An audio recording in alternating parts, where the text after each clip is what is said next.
Very good morning, everyone. And in today's class, we are discussing about structure analysis. Last class में मैंने आप लोगों को समझाया था कि हम लोग स्टैटिक इंडिटरमिनेसी कैसे निकालते हैं. And in today's class we are discussing about how can we calculate the kinematic indeterminacy. So kinematic indeterminacy जो होती है बच्चों, वो क्या होती है? To understand that thing, what is kinematic indeterminacy, you have to understand first कि indeterminacy के दो टाइप थे. फर्स्ट वाला था स्टैटिक, सेकंड वाला था काइनेमेटिक. तो स्टैटिक के बारे में हम लोगों ने सफिशिएंट बात कर ली थी कि क्या होता है, कैसे उसको कैलकुलेट करते हैं वगैरह वगैरह. काइनेमेटिक इंडिटरमिनेसी का मतलब क्या है कि आपको एक ही फॉर्मूला बेसिकली बार बार यूज करना होता है. दैट विल बी, अगर 2D ट्रस है तो it will B 2J minus RE plus RR, और ये है it's for 2D truss. DK से रिप्रेजेंट करते हैं इसको, और it will B 3J minus RE plus RR.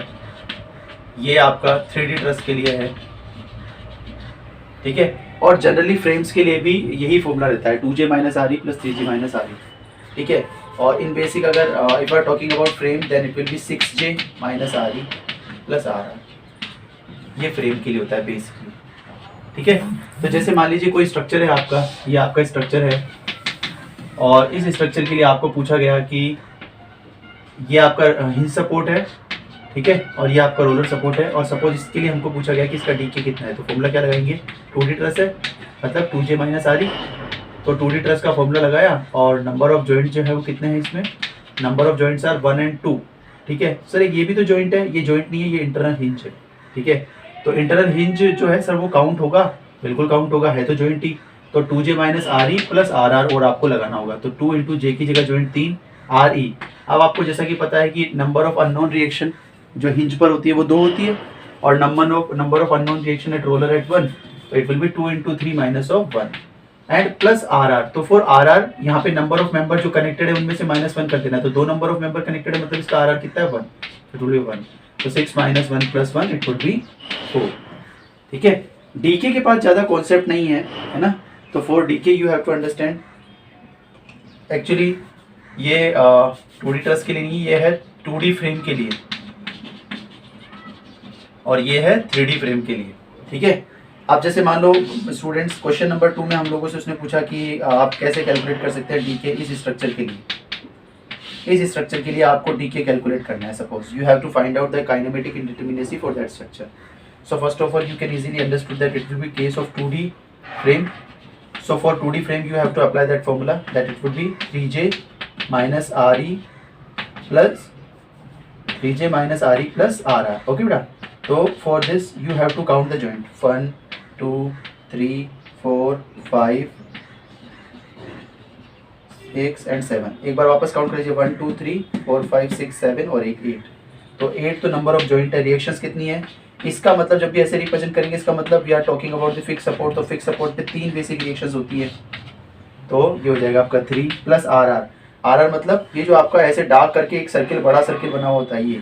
तो बेटा अगर यहाँ पर आपको समझना है, अगर नंबर ऑफ मेंबर जो है वो 3 कनेक्टेड है तो 3 माइनस 1.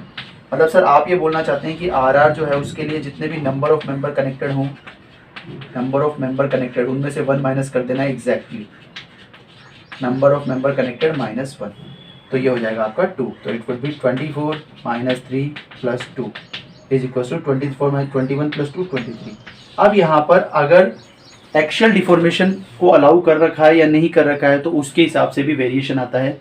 अगर एक्शियल डिफॉर्मेशन अलाउ कर रखा है तो जो नंबर ऑफ मेंबर हैं वो और माइनस होते हैं उसमें से, और अगर नहीं कर रखा है तो माइनस नहीं होते हैं, ठीक है. But as per the RTU approach, जो RTU में क्वेश्चन आएगा 5th सेमेस्टर वाले बच्चों के लिए, तो मुझे नहीं लगता कि उसमें उस चीज़ की रिक्वायरमेंट होने वाली होगी, है ना, एक्शियल डिफॉर्मेशन की.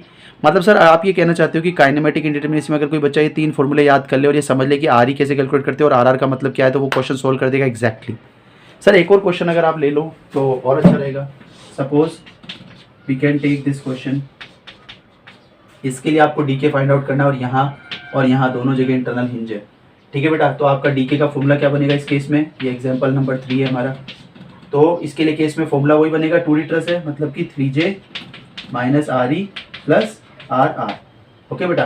तो नंबर ऑफ जॉइंट कितने इस पे? 1, 2, 3, 4. तो नंबर ऑफ जॉइंट्स आर 4.